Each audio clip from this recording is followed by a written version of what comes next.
Hallelujah. सब भैन भाइयों जय मसीह दी, रब दे दासां नूं भी जय मसीह दी। मेरी गवाही ये आ कि मैं प्रार्थना च शुरू तो मैं करती तो रही हाँ बड़ी ज़्यादा, पर मेरे घर के जी भी आते होंगे थे भी मम्मी तू जिन्नी मर्जी प्रार्थना कर, तेरी प्रार्थना सुनी नहीं जाती खुदा के घर दे विच। मैं कहा चलो कोई गल नहीं, मैं कहा नहीं सुनी जाती थे। मैं तो अपने तनों मनो सच्ची होकर प्रार्थना करती खुदा के गाड़ी।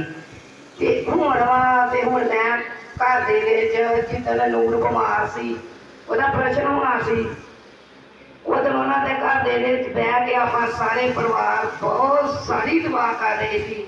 सारे रिश्तेदार के उधर उधर फोन आ गए भी सारे दवा से बह जाओ। आप दवा से बह गए हाँ तो साढ़े घरों सब निकलिया वा। तो मेरी नूंह आई है, नूंह मेरी घर ही मैं खुद उधर चली दवा से बहन लगे हाँ। तो मैं कहा चल तू ही घर रहो, मैं कोई डाई कदा के आप आए जी। मेरी नूंह ने आन के बड़े बड़े जोर की गेड़ खड़काया वा तो मैं आई हाँ। आई तो मैं अपने घर जाके दवा प्रार्थना की। मैं नहीं आख्या कि चाहे किदारी, मैं प्रभु के होकर दवा कर लै पई हाँ भी खुदा का कोई भी दुष्ट आत्मा प्रभु यीशु मसीह के नाम में खत्म हो जाए जिन्हें मैनू दवा तो घबरा दिता वा।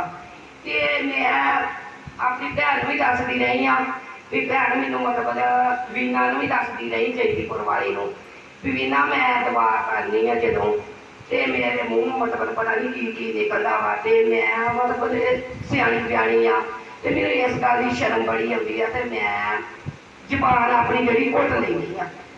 मेरी भनेवी ने भी मैनू आख्या, मेरी भैन ने भी आख्या भी इस जबान तू कभी नहीं घुटना।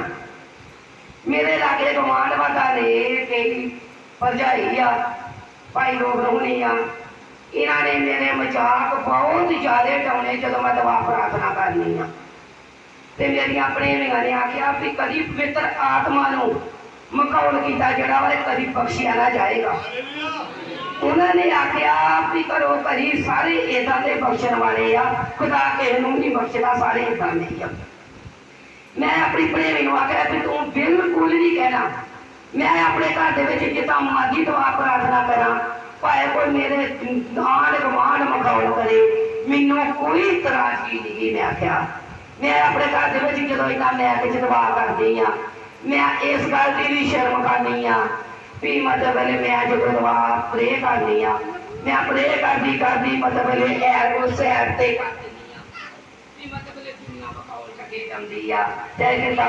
से मेरा उस खुदा से विश्वास हुआ कि प्रभु उन्होंने चंगी अकल चंगी बुझ चंगी समझ देगा, उन्होंने कमां तो हटा देगा। मैं उन्होंने कुछ नहीं आती। तो मेरी बेनती आ कि मेरे भी घरे च दर्द बहुत ज्यादा होंगी है। हमारे भी मैं पास्टर जी आख्या भी पास्टर जी मेरी दवा करो। मैं पठानकोट भी दवाई लैन गई हाँ, तो पठानकोट भी मैं एक अद्धी बारी गई हाँ। तो मैं खुदा से विश्वास रखा कि प्रभु तो मैंने चंगिया कर, क्यों मैनू इन्ना का पता है कि घरे कैंसर हो जाती है। तो उदों बाद मेरे मैं खुदा नाल गाड़ी बह के रो रो के दवा करती रही हाँ। मैं घरे तो मैनू प्रभु ने चंगियाई दी है। अज तक मैं कोई गोली नहीं होना खाती, खुदा ने मैनू गाले तो चंगियाई दी है। हुण मेरी गवाही ये आ कि सारे भैन भाई मेरे वास्ते प्रार्थना करो कि कल भी मैं अक्सरा करवा के आई हाँ कि मेरी लत्त की दर्द जी बहुत ज्यादा होती है। हुण भी मैनू विश्वास वा, मैं पहला मेरा मन डोलता नहीं कि मैं नहीं जाना, फिर मैं आख्या भी नहीं। मैं कल भी दवा ये मैं 2 टाइम करती सी दवा, हूँ मैं 3 टाइम कर दी है।